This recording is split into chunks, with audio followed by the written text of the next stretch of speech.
Check serial numbers on the slide frame and barrel to ensure they are identical. Insert the barrel in the slide to engage the barrel locking lug in the lug recess.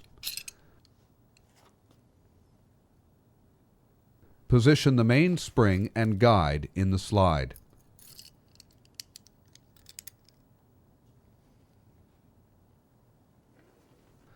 Place the assembled slide on the guideway of the body.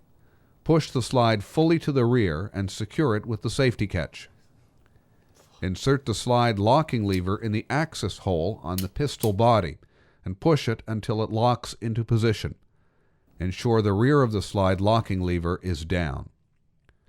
Hold the slide to the rear with the left hand. Release the safety catch with the right thumb and ease the slide forward under control. Insert an empty magazine into the pistol and squeeze the trigger.